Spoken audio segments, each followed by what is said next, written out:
Sombong juga gitu. Di tasawuf itu nggak ada bab sombong. Karena orang hukumi orang lain sombong itu karena kamu ingin dihormati. Ada orang nggak kenal, terus lewat saja nggak tanya kamu bilang sombong enggak kan? Tapi kalau kenal, oh sombong betul, kenal nggak tanya kan gitu. Jadi tasawuf itu sisi unik dari khazanah Islam. Makanya di tasawuf itu nggak ada kritik terhadap kikir. Ya tentu kikir itu buruk, pasti ya kikir itu buruk. Tapi nggak perlu dikritik. Jangan-jangan yang salah kamu. Mau kenal Pak On di PPAI terus ingin jadi sekretarisnya, terus ingin kenal Pak Jokowi ingin jadi menterinya, nanti kenal rektor ingin jadi pegawai. Ketika gak diturutin bilang Pak Rektor kikir. Tapi orang lain ya Kak pernah berharap, mungkin gak menvonis Pak Rektor atau Pak On ini kikir, enggak kan? Berarti vonis kikir itu status orang itu apa gak kesampaian niat kamu? Memang agak jelimet ilmu tasawuf, tapi itu sesuai janji saya untuk menghormati UI. Saya tadi sudah matur sama Pak On juga sama Direktorat. UI adalah kampus yang didirikan oleh para ulama, para profesor, sehingga sudah seharusnya setiap makalah ilmiah itu ada referensinya, ada marojeknya. Dan yang dipakai di seluruh dunia, di semuanya, untuk ulumul Quran itu yang paling pokok pakai kitab Al-Itqan. Al-Itqan fi ulumil Quran, karangannya Imam Suyuti. Sebelum saya terangkan teks persisnya, itu ada sekian problem dalam memahami Quran, terutama kalau lewat terjemah. Problem itu bisa gawat betul, bukan gawat-gawatan tapi gawat betul. Misalnya ada ayat begini dan terjemahnya pasti begini. Fa'ainama tuwallu fathamma wajibah. Kamu menghadap mana saja, di arah manapun, di sana ada ridhonya Allah. Itu kalau hanya pakai terjemah, tentu menjadikan kita sholat bisa menghadap ke timur, ke barat, ke utara, dan ke apa? Selatan. Saya cerita sedikit tentang asbabun nuzul. Memang tema sekarang tentang asbabun nuzul. Dulu Rasulullah SAW ketika di Mekah itu sholat menghadap Ka'bah. Tapi setelah pindah di Madinah, di mana Madinah itu ada komunitas Yahudi dan Nasrani, Rasulullah itu menghadap ke Baitul Maqdis, kira-kira 16 bulan. 16 sampai 17 bulan. Semua riwayat itu kisarannya hanya 16 sampai berapa? 17 bulan. Sehingga orang Yahudi itu bilang begini, Muhammad ini baiklah, meskipun dia membawa agama baru, tapi kiblatnya masih ikut kita, masih baik kan? Setelah 16 bulan, Nabi diperintahkan Allah untuk menghadap ke Ka'bah. Awal liwajaka syatral masjidil haram. Maka orang Yahudi itu berontak. Berontaknya adalah kiblat mereka ditinggalkan. Cara berpikir orang Yahudi itu kiblat mereka ditinggal. Sehingga mereka bilang mawallahum an qiblatihim allati kanu 'alaiha. Apa yang menjadikan umat Islam berpaling dari kiblat Baitul Maqdis. Kemudian mereka provokatif betul. Ini perlu diperjelas. Provokatif. Bilang begini. Inna Muhammadan tahayyara fi din. Muhammad ini bingung dalam beragama, sehingga habis ngomong A ngomong B, habis kiblat Ka'bah kiblat Baitul Maqdis. Sehingga dalam banyak tarikh disebutkan peristiwa kiblat itu terbanyak melahirkan orang murtad, orang yang keluar dari Islam gara-gara provokasi orang Yahudi. Muhammad tahayyara fi din. Muhammad itu bingung dalam menentukan pilihan apa? Beragama. Kemudian walhasil singkat cerita akhirnya Nabi itu madhep Ka'bah. Apa yang terjadi mukjizat itu adalah bahwa agama ini agama yang mewakili semua agama sebelumnya yang masih orisinil. Yaitu Nabi akhirnya berargumentasi Ka'bah adalah kiblat yang asli, yang lebih tua. Terus mereka tanya, buktinya apa? Dijawab oleh Quran, fihi ayatum bayyinatum maqamu apa? Ibrahim. Ka'bah bukti tertua adalah di situ ada makam Ibrahim. Makam itu jejak kaki. Ya kalau bahasa Indonesia makam itu kuburan, kalau dalam bahasa Arab maqam itu jejak apa? Jejak. Sehingga diketahui oleh sejarah, dibuktikan di situ ada jejak kaki siapa? Nabi Ibrahim. Sementara nisbatnya Baitul Maqdis itu adalah kepada Nabi Musa dan Nabi Harun. Yang ini adalah turunan dari Nabi siapa? Ibrahim. Hikmahnya apa? Begini, sebagai bukti bahwa Baitul Maqdis pernah menjadi poros Islam atau poros Tauhid, maka Nabi Muhammad pernah disuruh menghadap ke Baitul Maqdis. Buat inget-ingetan kalau ini pernah menjadi poros apa tahu. Tapi tetap tua-tuaan masih tua apa? Ka'bah. Nah, kenapa tua Ka'bah tadi? Karena Ibrahim adalah Abul Anbiya, bapak dari para. Dan di situ ada jejak kakinya. Fihi ayatum bayinatum maqam. Bukti itu belum cukup. Dibuktikan lagi bahwa Ismail kecil itu hidupnya di Ka'bah. Kita tahu sa'i bainas Safa wal Marwah adalah karena Siti Hajar sedang mencari apa? Air. Jadi ada bukti sekian, bukti empirik bahwa Ibrahim itu kiblatnya itu Ka'bah, bukan Baitul Maqdis. Sehingga ada kata-kata fihi ayatum bayinatum maqamu Ibrahim. Nah, tanpa ngerti asbabun nuzul, kamu akan mengartikan fa'ina ma tuwallu fasamma wajhu itu salah. Karena di situ kamu menghadap mana saja, maka di situ ada ridhonya Allah. Maka para ulama memberi catatan, maksudnya begini, kamu menghadap kemana saja, asal itu yang diperintahkan Allah, maka di situ ada ridhonya Allah. Harus seperti itu maknanya, disesuaikan dengan konteks asbabun nuzul. Tanpa seperti itu tidak bisa. Dan masih banyak lagi kepentingan tentang asbabun nuzul. Jadi problem sekarang adalah banyak mufassir yang hanya mengartikan dari terjemah. Itu bahaya sekali. Jika ada orang yang menikah secara mut'ah, itu kan mirip kayak transaksi zina. Mereka berdalil famastamta'tum bihi minhunna fa'atuhunna ujurahun. Perempuan yang sudah kamu nikmati, yang penting kamu bayar. Terjemahnya seperti itu. Karena ujur itu jamaknya ujroh. Itu fatal sekali. Padahal ayat itu begini, settingannya begini, setting siakul kalamnya atau asbabun nuzulnya begini. Ini sekaligus, memang saya sengaja ngaji dengan tema yang berat, untuk penghormatan pada yang ngaji. Kalau temanya ringan kan kayak TPG. Jadi ini supaya gue keren-kerenan, ini ada doktor, Pak Oni pernah dekan Fakultas Hukum. Jadi kalau saya nanti salah tinggal ditangkap saja, gampang kan? Tapi nangkap saya berurusan dengan Tuhan. Jadi kalau orang dekat Allah itu yang tanggung jawab itu Allah. Jadi dia bisa menang di kepolisian tapi kalah di hukum Tuhan. Jadi, kalau berhadapan-hadapan dengan saya. Begini asbabun nuzulnya begini. Wal muhsanatu minan nisa yang awal juz 5 itu ya kita santai aja. Yang awal juz 5 itu sebetulnya maktuf diatafkan pada ayat hurrimat alaikum ummahatukum wa banatukum wa akhwatukum wa ammatukum wa kholatukum wa banatul akhi wa banatul ukhti. Jadi perempuan yang haram dinikah itu ada 7. Yang faktor nasab, yaitu siapa? Ibu, putri, saudara putri, bulik dari bapak, amah itu bulik dari bapak, kholah itu bulik dari ibu, keponakan dari saudara lelaki, keponakan dari saudara perempuan. Ini disebut haram karena nasab, nasab gen. Kalau orang Jawa bilang hanya 4 karena ngitungnya bulik baik dari bapak maupun ibu. Kalau orang Jawa bilang kan bulik terus keponakan dihitung 1. Padahal ada keponakan dari saudara lelaki, ada keponakan dari saudara apa? Perempuan. Wa banatul akhi wa banatul ukhti. Terus kedua haram karena rodok. Kita tahu dalam hukum Islam rodok adalah sama dengan nasab. Jadi ibu yang pernah menyusui kamu berarti jadi ibu kamu. Dan saudara sepenyusuan berarti menjadi saudara kamu. Ini disebut wa ummahatukumul lati arda'nakum wa akhwatukum minar radha'. Terus ketiga haram karena musaharah, karena besanan.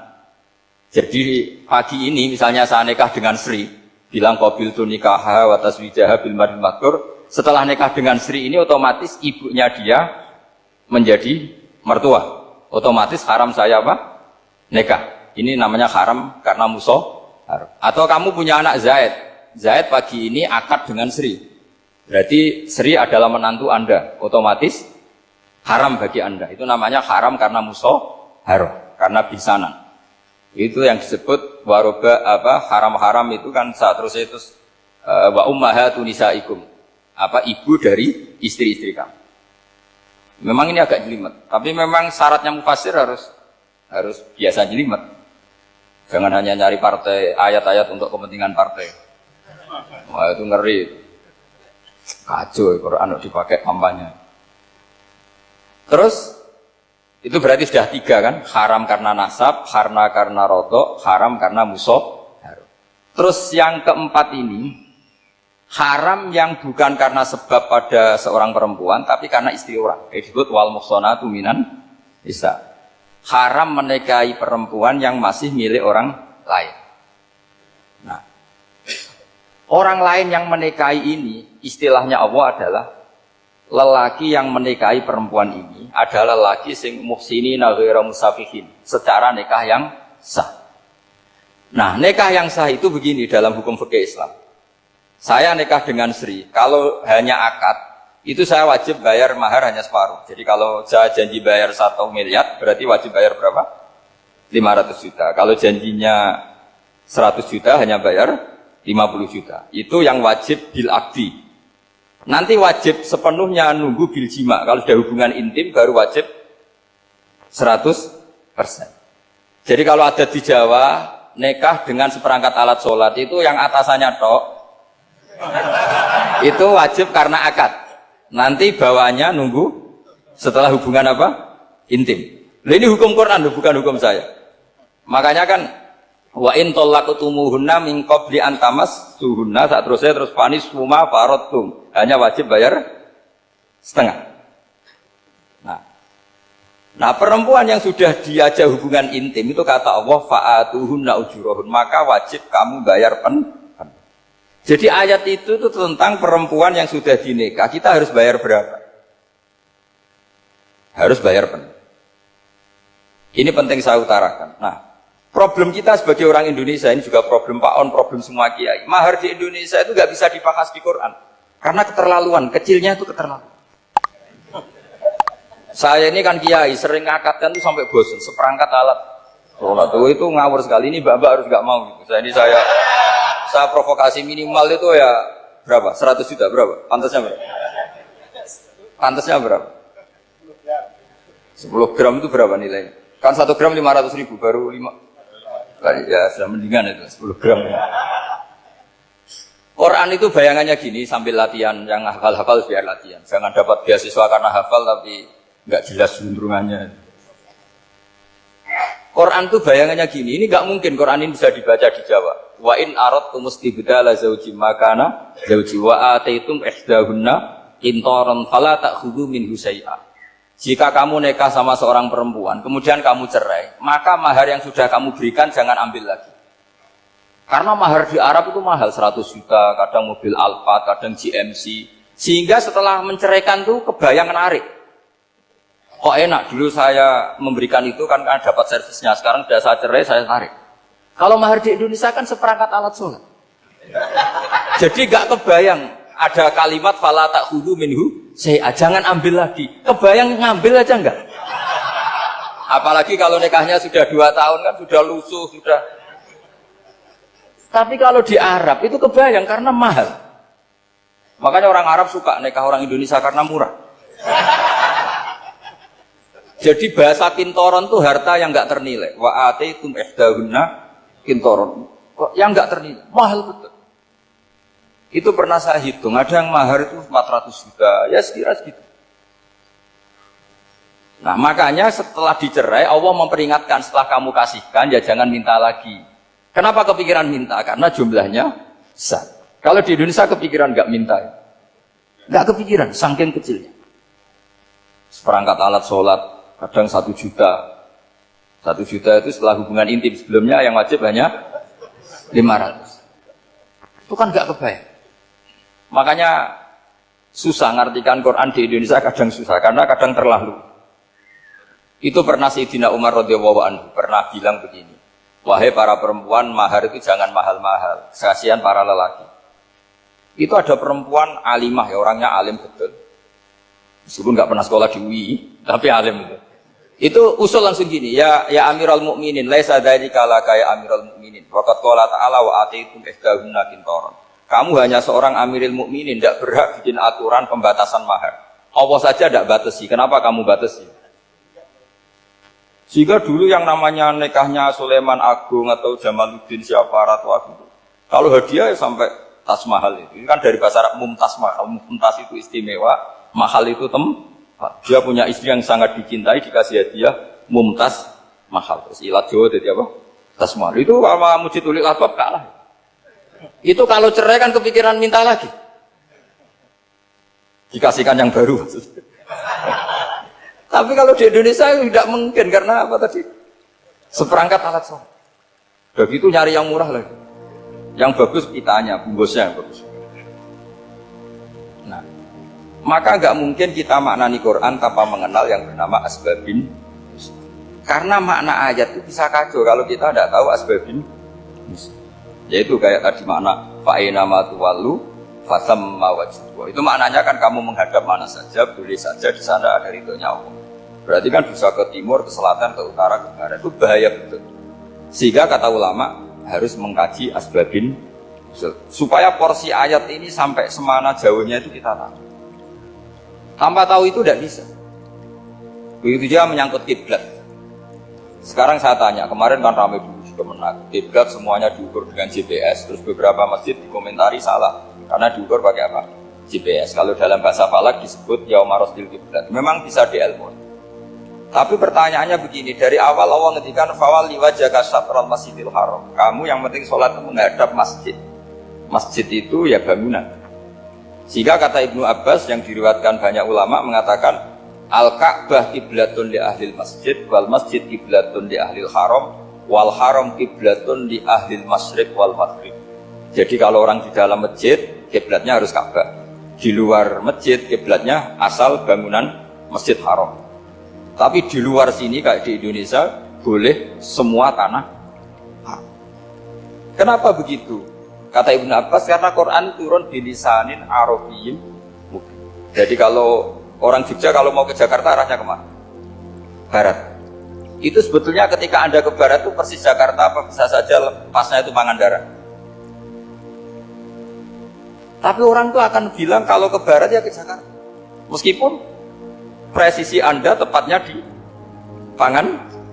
Nah kiblat seperti itu, asal orang menghadap ke barat itu orang sudah bilang ke kiblat. Nggak usah sedetail misalnya harus pas Kak. Saya pernah debat sama tim ahli Kemenak. Nggak bisa Gus, sekarang ada GPS harus tepat Ka'bah. Terus saya bilang gini, kalau teori Anda benar, berarti semua masjid luasnya maksimal 16 meter. Ka'bah itu luasnya hanya 16 meter. Berarti Masjid Ulil Albab yang pojok sana sama pojok sana, kira-kira itu ya sudah ada. Tidak kena Ka'bah. Kalau harus tepat, Ka'bah itu kan diameternya hanya 16 sampai 18 kalau nggak salah. Berarti semua masjid kalau ingin tepat Ka'bah harus pas 16. Kalau terlalu luas pilihannya harus cekung. Kan jadi aneh. Makanya saya itu sering Pak, dulu saya ini biasa debat fikih. Kalau di tradisi pesantren namanya Basul Masail. Saya punya teman yang paling kurang ajar, yang paling saya kenang dalam panjang sejarah. Dulu itu kalau debat fikih itu ya seru. Kalau aturan fikih kan gini, soft paling baik itu kan soft pertama, baru kedua, baru ketiga. Yang paling keren kan soft awal, soft. Terus teman saya bilang gini Pak, ya kalau gitu gini aja Gus, desain masjid itu memanjang utara selatan, biar semuanya soft awal.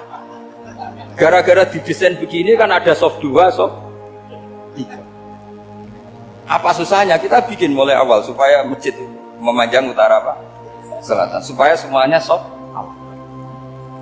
Ya kalau ada hukum ya diimplementasikan dalam desain bangunan katanya. Jadi itu kan kacau. Terus akhirnya saya jawab, lalu setelah begitu yang paling afdol siapa? Yang dekat imam. Ya sudah, bikin cekung saja kalau gitu. Artinya gini ya, beragama itu yang sehat. Jadi beragama itu berdasar riwayat. Pernah ada ulama yang hitung, Madinah menghadap Ka'bah itu ya tidak pas. Pernah dihitung pakai GPS. Kiblat Madinah ke Ka'bah itu ya tidak seperti yang pernah dianjurkan Kemenak. Karena apa? Agama ini ngikuti bilisanin Arabiyyin. Seperti jenengan gini. Semua ini istilahnya apa? Menghadap Gus Bah. Padahal ada yang agak sana. Semuanya ngaji sama siapa Gus? Ya sudah. Istilahnya bertatap muka. Memangnya kita benturan. Ini bahasa. Jadi seperti ini semua namanya apa? Beradab. Padahal ada yang agak samping. Ka'bah juga gitu, sebenarnya tidak se-ekstrim yang dibayangkan orang-orang. Cuma kalau bisa tepat, ya kita harus tepat. Tapi tetap saja tidak perlu 16 meter. Nah, fa'aina ma tuwallu fathamma wajhullah itu artinya menghadap. Menghadap itu menghadap arah. Makanya Allah tidak dawuh fawalli wajhaka nahwal Ka'bah, tapi fawalli wajhaka syatrul Masjidil Haram. Jadi ini penting saya utarakan supaya kita familiar dengan istilah-istilah Quran. Istilah Quran itu gampang sebenarnya. Kalau kita kaji itu gampang. Problem kita tidak pernah mengkaji. Jadi semuanya asing. Kalau kita mengkaji itu gampang sekali.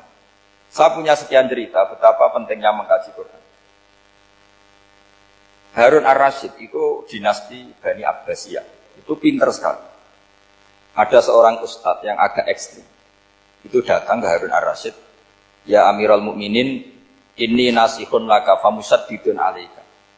Fala tajidanna alayya fi nafsika syai'an. Saya mau nasihati kamu, tapi saya mohon jangan masukkan hati. Karena nasihat ini penting. Tapi saya akan keras, vulgar. Akan keras, kritik saya akan keras. Karena Anda sebagai Amirul Mukminin tidak becus. Apa kata Amirul Mukminin Harun ar-Rasyid? Uskut ya Ustadz. Nah, sebagai riwayat uskut ya jahil. Kamu itu Ustadz bodoh, tidak usah banyak omong. Terus kita, kenapa saya bodoh? Terus dibacakan ayat faqula lahu qawlan layyinan la'allahu yatadzakkaru aw yakhsha. Inna Allaha ta'ala qad arsala man huwa khairun minka ila man huwa syarrun minni. Wa ma'a dzalika qala ta'ala faqula lahu qawlan layyinan. Allah pernah menugaskan seorang yang lebih baik ketimbang kamu, yaitu Musa dan Harun. Musa dan Harun adalah seorang nabi.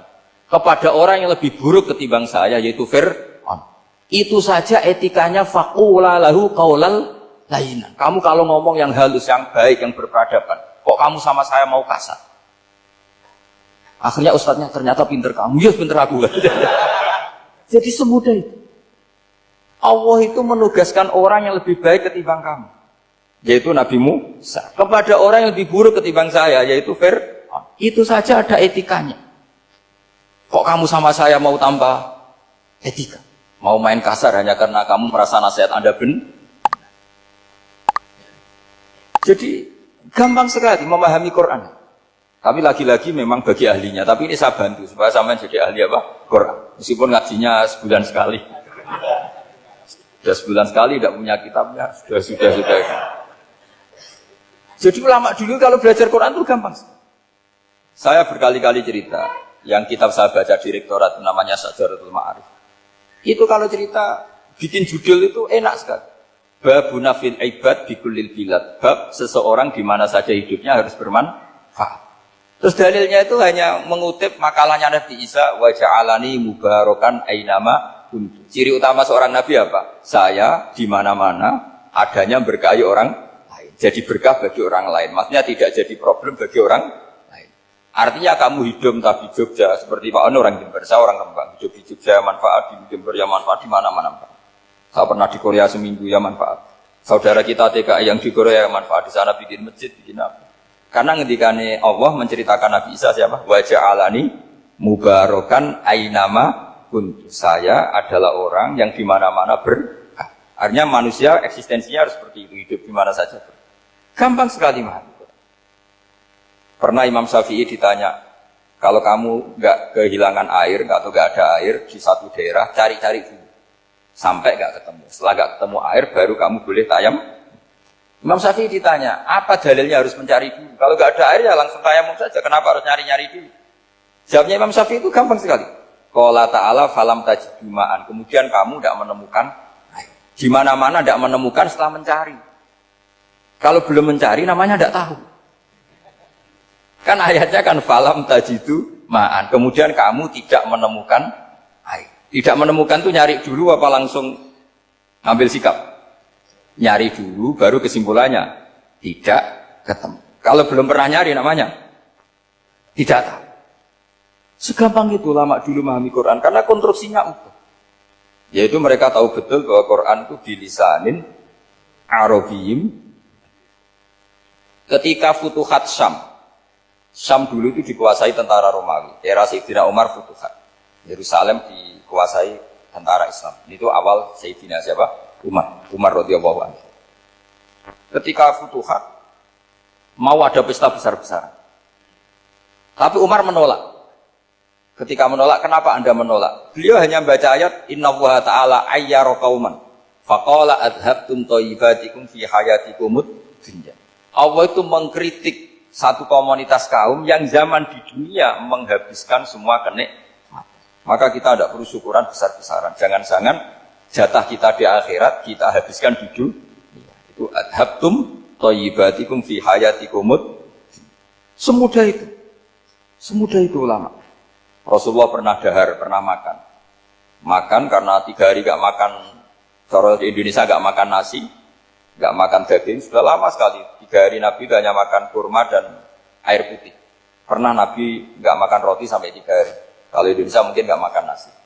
Di hari ketiga, ada sahabat yang berbaik hati, Nabi disembelihkan kambing, dipotongkan kambing, Nabi disuruh dahar.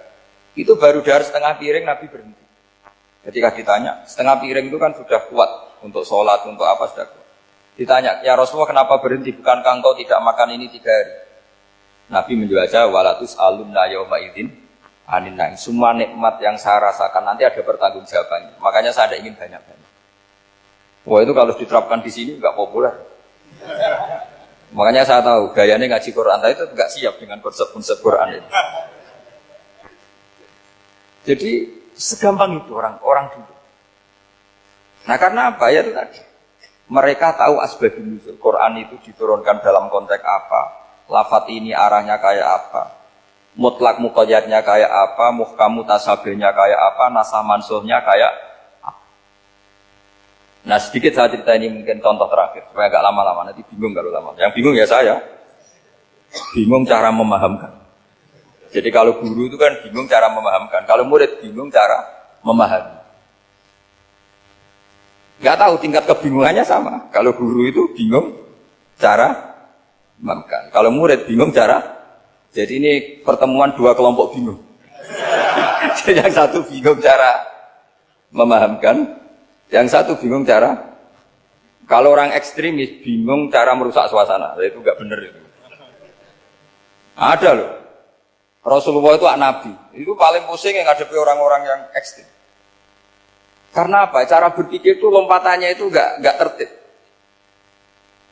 Jadi Nabi itu cara berpikir itu kecerdasan nubuah. Sementara orang ekstrem cara berpikir itu kecerdasan nafsu. Bukan kecerdasan manusia. Kalau manusia masih baik nafsu. Misalnya begini, kalau dalam tradisi nubuah itu. Saya dengan Pak Anu berteman lama. Mulai tahun 2000 berapa. Itu kalau Pak Anu bertamu ke saya, harusnya tidak usah tak kasih makan.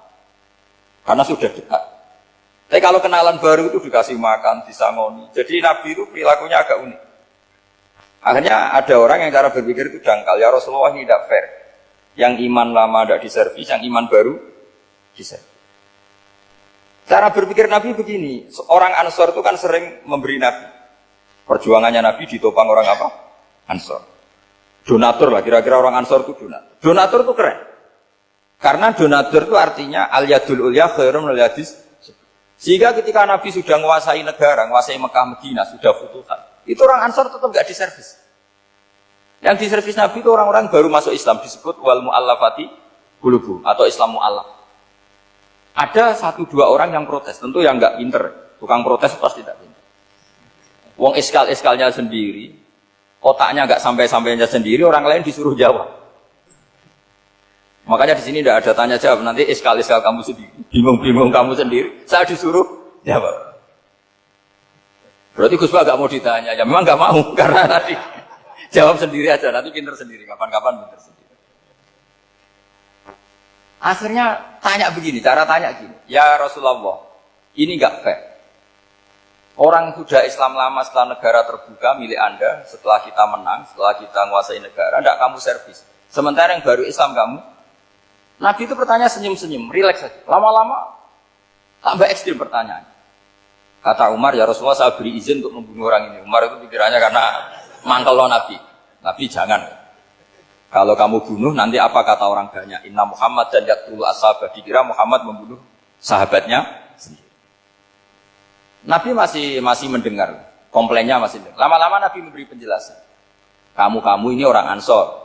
Kamu biasa memberi saya, memberi dana perjuangan. Memberi itu hebat. Saya tidak ingin menurunkan grade Anda, grade sebagai pemberi, berarti kelasnya elit, sekarang menjadi penerima. Itu tidak bagus. Itu betapa Rasulullah ini namanya kecerdasan nubuah. Kalau orang biasa memberi, biar memberi saja. Supaya dia tetap heroik, tetap patriotik, tetap keren, karena mentalnya pemberi. Jangan sampai dari mental memberi, kemudian mentalnya peminta. Jadi kalau Pak On jadi tim suksesnya Pak Jokowi, dia tidak minta-minta. Kalau dulu kampanye, ya kampanye saja. Biar memberi terus gak pernah minta, meskipun akhirnya ya gelong. Tapi Nabi dulu tidak gitu. Jadi orang Ansor itu gak pernah diservis. Padahal jasanya kayak gitu. Supaya kelasnya tetap kelas elit, yaitu pemberi, penanggung jawab. Nabi gak ingin orang Ansor turun grade menjadi penerima. Orang-orang yang cerdas nubuah menerima konsep Nabi seperti itu. Lo tanya sama Pak On, saya dadani terjemahan UI itu puluhan tahun sama Pak Jun. Itu beliau ke kontrakan saya ke rumah beliau. Tidak pernah berharap apa. Saya sangat tertutup. Bukan apa-apa ya, kalau ingin memberi saja. Kontribusi saya pada Al-Quran. Saya tidak kepikiran mendapat. Supaya heroik. Tapi orang-orang yang cerdas amatir tadi, ini gak fair. Wong yang memberi lama kok dapat servis sedikit. Nah, sekarang itu problem zaman akhir sudah mulai seperti itu. Nah, orang ini namanya Dzul Khuwaisirah. Ini yang nanti punya anak turun Khawarij. Khawarij itu orang yang ibadahnya hebat, tapi cara berpikir tentang nubuah salah. Orang lagi Khawarij itu orang yang ibadahnya hebat, tapi cara berpikir nubuah salah. Nubuah itu unik. Nubuah itu cara berpikir tadi. Apa ya? Melihat sesuatu yang benar, biar benar terus. Yaitu tadi, mental memberi itu ya biar memberi terus, tidak usah di-share. Maka ketika Abu Bakar jadi khalifah Rasulullah, itu ada sistem kepegawaian. Itu gajinya Umar yang sudah Islam lama, gajinya Abu Bakar yang sudah Islam lama. Itu sama Abu Sufyan sama, padahal Islamnya Abu Sufyan baru setelah Fathu Mekah, kira-kira baru setahun. Terus diprotes sama orang-orang, ini Islam lama kok gajinya sama Islam yang baru setahun kok sama. Kata Abu Bakar, fadailuhum indallah, mereka punya kelebihan Islam lama itu indallah, nanti balasannya biar surga. Kalau di dunia sesuai profesinya. Artinya profesi kalau penjaga kantor ya berapa, kalau dosen berapa, pokoknya ya sudah. Dan itu diterima oleh sahabat, semuanya menerima konsep itu. Era Umar agak dibalik.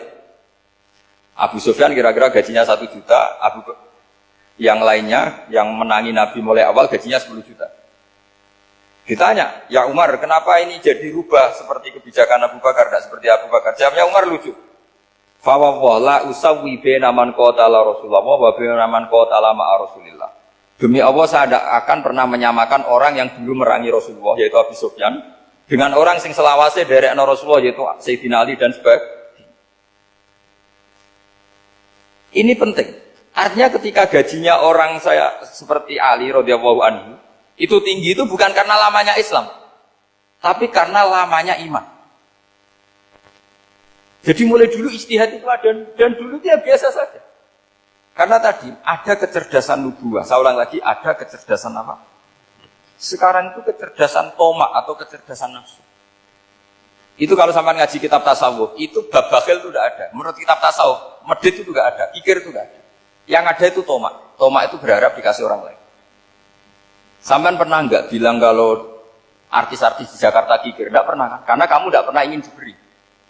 Tapi kalau kamu punya pacar karena kenal enggak pernah ditraktir, oh pacar saya kikir. Karena kamu ingin diberi. Pernah enggak kamu hukumi orang lain kikir yang enggak kenal? Padahal enggak pernah memberi kamu. Apa Kak? Karena kamu enggak pernah ini. Coba sekarang kamu saya tanya, ini latihan cerdas. Definisi kikir itu apa tuh? Enggak pernah memberi kamu kan? Artis-artis Jakarta, tokoh-tokoh nasional pernah nggak memberi kamu? Enggak kan? Tapi enggak pernah kamu vonis kikir, karena kamu enggak pernah tomak. Tapi pacar kamu, kok amen ditraktir terus, atau istri kamu, atau mertua kamu, kok enggak ngasih warisan, kamu bilang kikir kan? Sebabnya kikir betul apa karena kamu tomak, berharap? Tomak. Maka di kitab tasawuf itu enggak ada bab kikir, yang ada bab tomak. Karena asal usul menvonis orang kikir itu karena tamak. Maka jangan banyak kenal orang, nanti banyak hukum kamu. Sombong juga gitu, di tasawuf itu gak ada bab sombong. Karena orang hukumi orang lain sombong itu karena kamu ingin dihormati. Ada orang gak kenal, Terus lewat saja nggak tanya kamu. Kamu bilang sombong enggak? Enggak kan? Tapi kalau kenal, oh sombong betul, kenal nggak tanya kan itu. Jadi tasawuf itu sisi unik dari khazanah Islam. Makanya di tasawuf itu nggak ada kritik terhadap kikir. Ya tentu kikir itu buruk, pasti ya kikir itu buruk. Tapi nggak perlu dikritik. Jangan-jangan yang salah kamu. Mau kenal Pak On di PPAI terus ingin jadi sekretarisnya. Terus ingin kenal Pak Jokowi ingin jadi menterinya. Nanti kenal rektor ingin jadi pegawainya. Ketika gak diturutin bilang Pak Rektor kikir. Tapi orang lain ya Kak pernah berharap. Mungkin gak menvonis Pak Rektor atau Pak On ini kikir. Enggak kan? Berarti vonis kikir itu status orang itu apa gak kesampaian niat kamu? Memang agak jelimet ilmu tasawuf itu. Tapi itu unik. Itu bagian dari khazanah apa? Islam. Makanya Rasulullah itu sering isti'adah minta perlindungan wa min toma'en fi ghairi matma'in. Ya Allah, saya tidak ingin berkeinginan yang tidak layak. Karena semua dunia ini dimulai dari keinginan. Coba kamu protes negara itu karena apa? Ingin makmur, sejahtera tanpa kerja. Sehingga nyalakan menteri keuangan, menteri ini. Makanya kalau guyonannya ulama tasawuf begini, tak beri bocoran. Guyonannya orang tasawuf. Begini guyonannya. Anta lam tajid min nafsika kullama turid. Fa kaifa turidu min ghairika kullama turid. Kamu yang punya keinginan saja tidak bisa memenuhi apa yang kamu inginkan. Kenapa keinginan itu kamu timpakan ke orang lain untuk memenuhi kamu? Wong kamu yang punya keinginan saja tidak bisa mewujudkan. Kenapa keinginan Anda kamu timpakan, bebankan orang lain untuk memenuhi keinginan Anda? Misalnya kamu, Gus saya ini goblok, tolong pinterkan. Wong kamu yang ini saja tidak bisa. Kok menyuruh saya? Jadi kalau tiap tasawuf itu unik. Seperti kamu mencintai istri tulen, itu ingin kan dicintai istri tulen. Kamu sendiri kan nggak bisa cinta tulen, masih kelengahan sana sini. Kamu pacaran, ingin pacar kamu setia. Ternyata kamu bikin sekian alternatif. Kalau putus ini punya ini, putus ini. Tapi kamu ingin ini setia, kan nggak fair. Makanya guyonanya orang tasawuf itu, anta lam tajid min nafsika kullama turid, fa kaifa turidu min ghairika kullama turid. Gampang tuh apalane, pokoknya ratrit gitu aja gampang. Jadi kamu yang punya keinginan saja tidak bisa memenuhi. Kok orang lain disuruh memenuhi. Sehingga orang tasawuf itu malu betul. Misalnya saya kok ingin Pak On takdim sama saya itu kurang pegawai. Kalau saya ingin ditakdimi saya menakdimi diri saya sendiri. Makanya berbahagialah orang yang ngilu terus saya ganteng sendiri ya Allah. Saya kaya sendiri. Menunggu orang lain bilang kamu kaya itu repot. Menunggu orang lain bilang kamu hebat itu, ya sudah bilang aja, ya Allah saya hebat, ya Allah saya ganteng, ya Allah saya cantik. Daripada menunggu orang lain bilang apa? Cantik. Jadi ilmu tasawuf itu unik. Jadi kalau fikih itu yang dikritik itu kikir. Kalau tasawuf enggak toma. Karena orang yang kamu vonis kikir itu jangan-jangan tidak kikir, tapi mementingkan yang lebih penting. Misalnya ada teman yang tidak pernah nakdir kamu, ternyata punya ibu sakit, uangnya dianggarkan untuk ibunya yang sakit, atau anaknya sekolah, atau keluarganya masih butuh dia, ya, sehingga sama teman dia kikir. Hakikatnya kikir apa mementingkan yang penting? Tapi kamu karena gak pernah ditakdir menvonis kikir. Nah, ini pelajaran. Jadi makanya yang dianteni ilmu tasawuf itu tamak jadi kalau dalam bahasa Indonesia, bukan kikir. Karena vonis kikir itu akan disematkan orang yang tidak kesampaian hajatnya. Pokoknya bapak saya itu, keluarga Kiai itu ajarannya itu. Yang penting jangan berharap dari orang lain. Ini Pak On saksinya, saya dulu benahin terjemah itu nggak pernah ini diperlakukan seperti ini. Ya ngaji aja. Karena pikirannya keluarga Kiai itu sederhana. Kalau ngamal ya ngamal saja. Ngamal itu heroik. Makanya buyut-buyut kita semua ini kan pahlawan semua. Membela negara Indonesia jadi merdeka. Ya nggak pernah kebayang jadi presiden, menteri. Tapi sekarang nggak, ngamal sedikit saja harus jadi menteri. Jadi ini bahaya kalau dalam kelangsungan bernegara, karena orang biasa transaksional. Awal negara ini dibangun berdasar heroik, bukan berdasar apa? Transaksional. Tapi sekarang orang akan membiasakan itu. Apa-apa itu transaksional. Ini tidak bagus untuk kelangsungan bernegara. Apalagi kelangsungan beragama. Sehingga seperti saya ini masih punya desa-desa binaan di Sragen, di pedalaman Papua sekalipun. Saya punya santri banyak di Papua. Itu kalau cerita itu unik-unik. Itu mau Jumatan, itu nggak ada orang 40. Sudah datang setengah 12, itu datangnya 3 jam. Di situ mau ketemu santri 3. Semua, karena ya akhirnya mereka tanya gini, Pak. Pertanyaannya itu, Gus, boleh nggak Jumatan orang 3?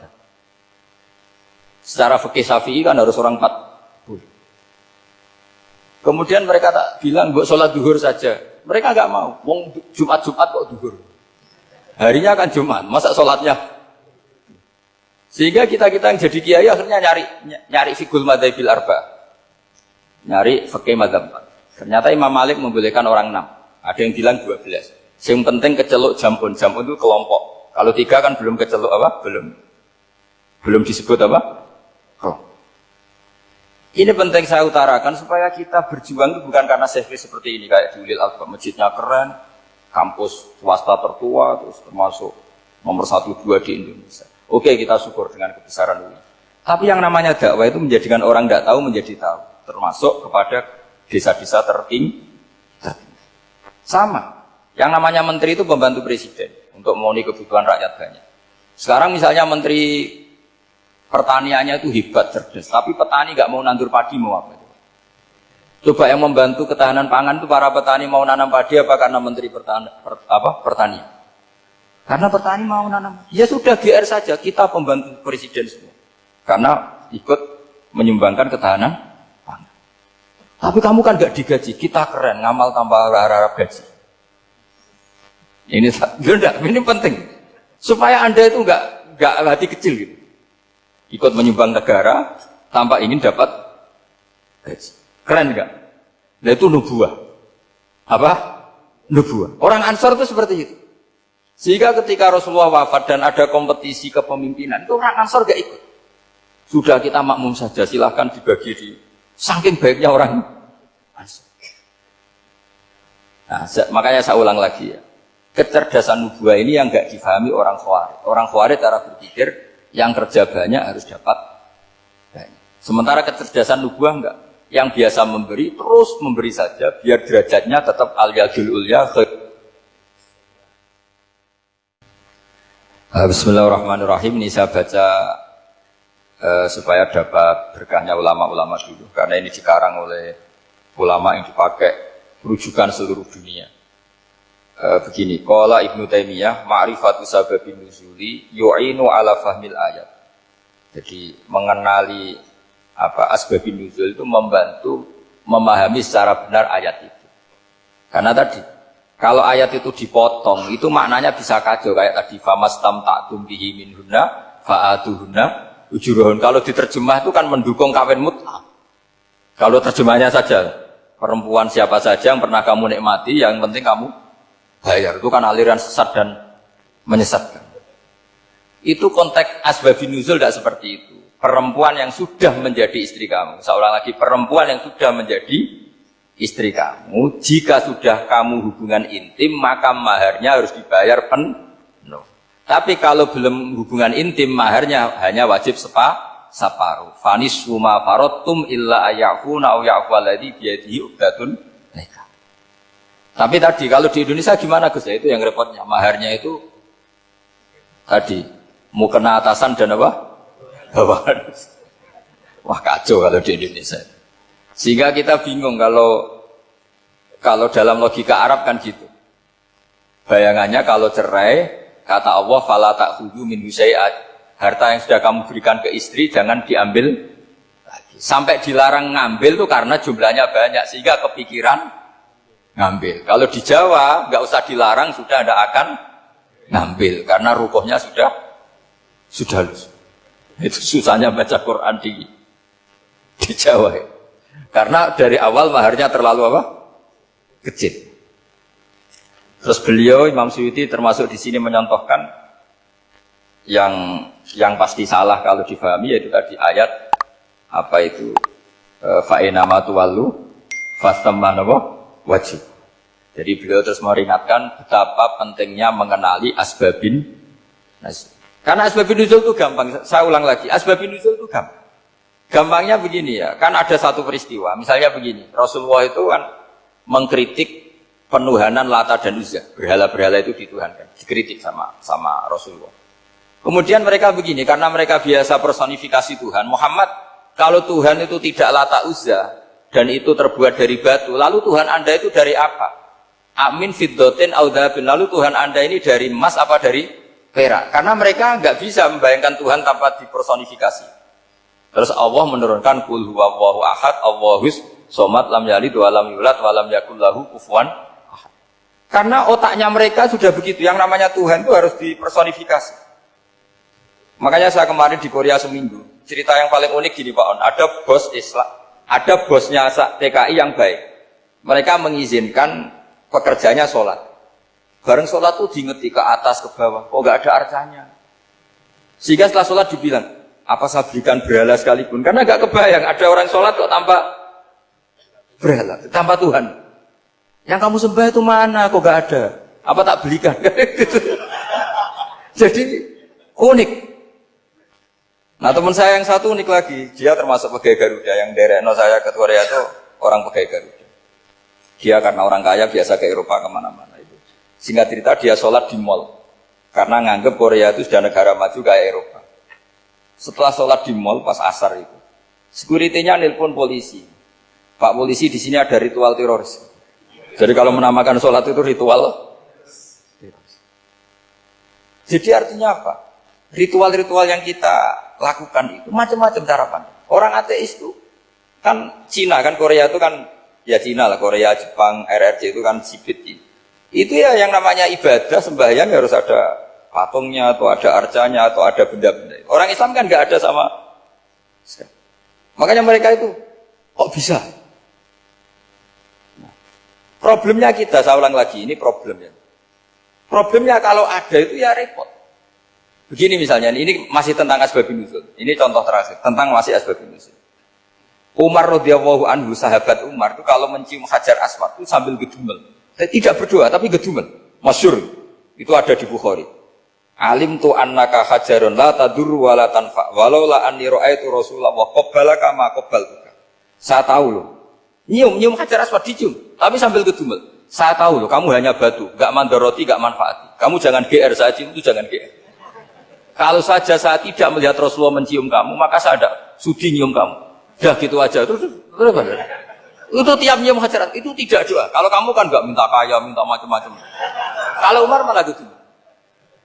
Nah, kenapa demikian? Itu ada asbabun nuzulnya.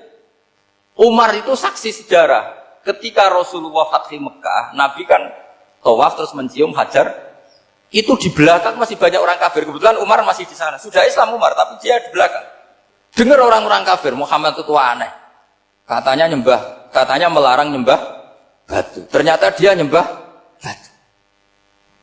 Jadi Nabi nyium Hajar Aswad itu dikira nyembah. Katanya ngelarang nyembah batu, tapi dia kok nyembah batu. Karena Nabi mencium Hajar Aswad. Nah karena untuk menghilangkan stigmasi itu, Umar tiap nyium Hajar Aswad itu ngomong gitu. Ada kan ada sound system, mungkin jadi sound system. Supaya jelas bahwa penciuman ini bukan karena menyembah. Artinya mudah sekali kenapa Umar ngomong gitu, karena asbabun nuzulnya seperti itu. Coba kalau kamu tidak tahu asbabun nuzul, Umar maksudnya gimana? Gak doa, gak apa, kok malah ngomong gitu kan? Tapi kalau kamu tahu asbabun nuzul Umar itu, yang mendengar komentar orang sama ketika kita tawaf itu kan 3 pertama kan kita lari-lari kecil. Itu ceritanya juga gitu. Rasulullah itu hidup di Medina, terus diterkenalkan miskin. Medina itu kota wabak, kota penyakit, endemik. Dulu Medina, Yasrib itu kota endemik. Sehingga kata orang kafir-kafir Mekah, yaji uliha dal bait kaumun qad wahanat huma Yasrib. Nanti akan datang satu komunitas kaum yang sudah lemas karena kena penyakit TBC dari Yasrib. Nabi dengar itu, makanya terus bilang ke para sahabat, tunjukkan kalau kamu kuat dengan cara lari 3 kali. Terus pakai pakaian yang kelihatan maco, yaitu yang dipakai lelaki-lelaki. Bahunya dikelihatan. Nah, setelah Rasulullah wafat, Umar menggantikan beliau setelah Abu Bakar.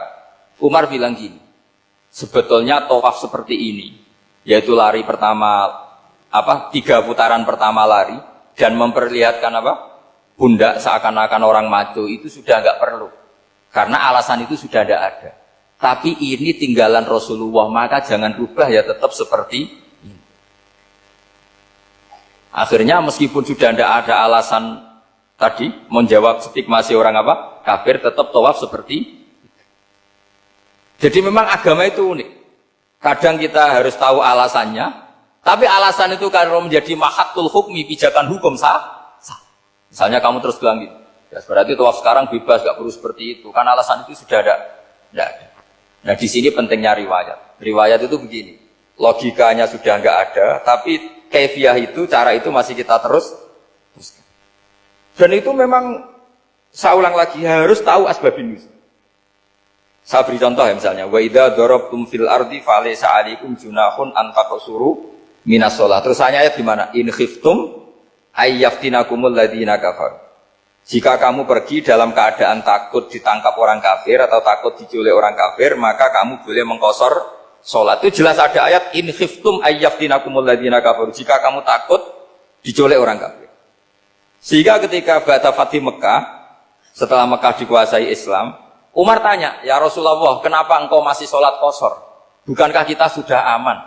Waqad qala ta'ala in khiftum ayyaftinakumul ladzina kafaru. Allah ngendikan boleh mengqasar itu kalau dalam kondisi takut. Waqad kunna fi amrin, sekarang kita sudah aman.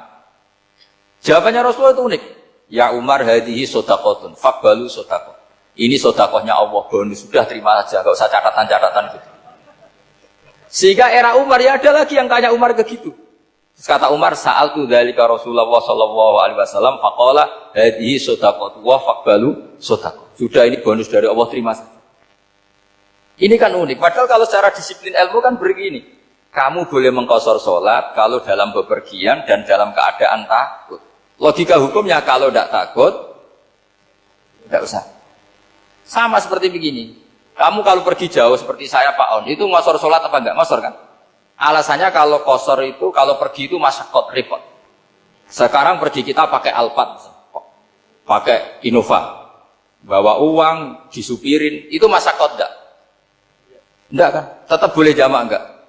Boleh. Sebenarnya kamu jamak itu karena pengetahuan hukum apa karena enak jamak? Kalau alasannya masyakot, kan sekarang sudah ada. Enggak repot.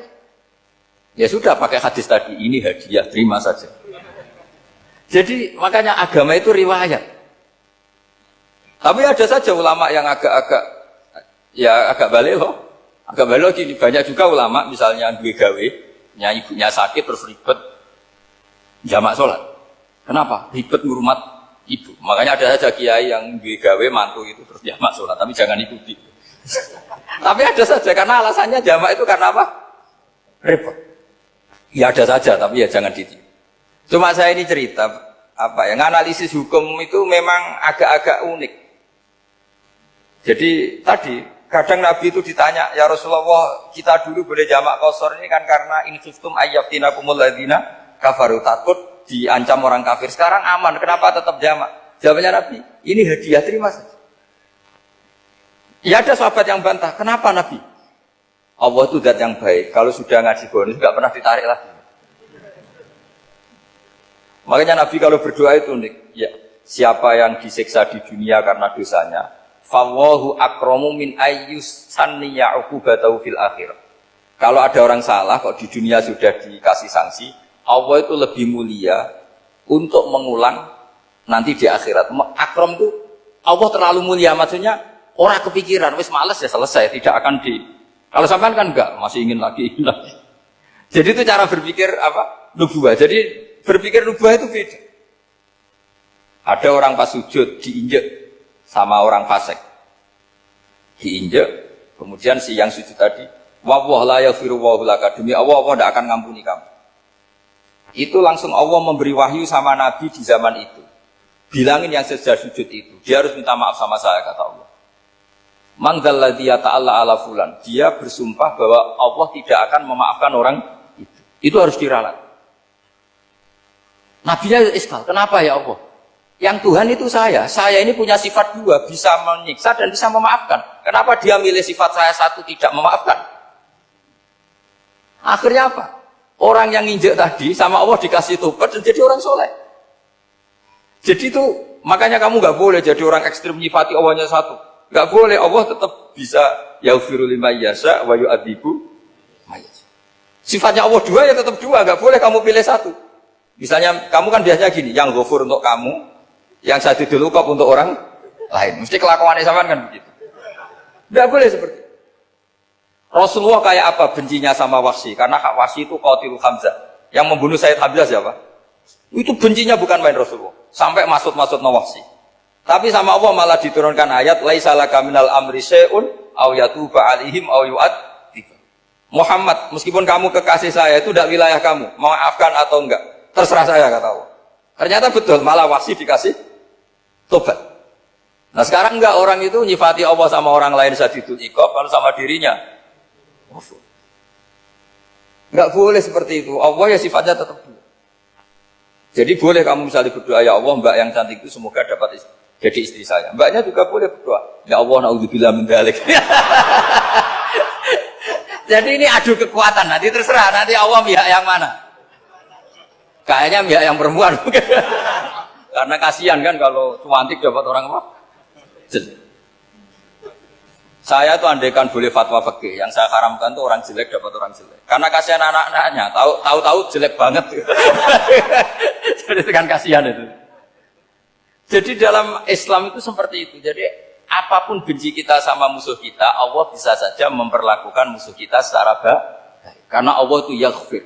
Tetapi kita harus sifati Allah yaghfiru liman yasha wa yu'adzibu. Jangan karena kita benci seseorang seakan-akan Allah sama dia pasti yu'adzib. Pasti menyik. Itu yang dicontohkan Allah kepada Rasulnya, itu beliau tidak cocok sama Wahsy, malah Wahsy dikasih petunjuk. Makanya terus ada ayat apa? Laisa laka minal amri syai'un aw yatuba alaihim aw yu'adzib. Muhammad, tidak wilayah kamu, saya menentukan mengadab atau mengam. Makanya rata-rata kiai ulama itu halim. Orang halim itu rileks. Lainal janib, tidak gampang menvonis orang lain.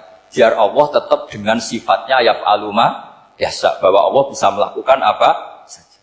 Soal kamu benci sama seorang, benci saja atas nama kamu. Jangan nyatut-nyatut Allah. Misalnya kamu cinta seseorang, wah ini yang calon presiden ini harus jadi presiden. Ternyata Allah menghendaki jadi menteri, mau apa? Ya Allah ya falu maya sak mau apa coba? Yang kiai atau Pak On, JPAI, patutnya kan menteri agama itu Pak On. Tapi kalau Pak yang takdir gitu mau apa? Ya sudah, Allah ya falu. Santai aja. Itu rileksnya ahlul ilmi, ya sudah santai saja. Ini negaranya Allah, ini kerajaan Allah, ini buminya Allah, ya Allah biarin ya falu. Mas, jadi Tuhan Allah kamu yang repot. Jadi Tuhan itu Allah kamu yang repot. Ya Allah biar tetap ya falu mayasa. Allah boleh ya firli mayasa, udah atibu mayasa. Saya kira demikian. Assalamualaikum warahmatullahi wabarakatuh.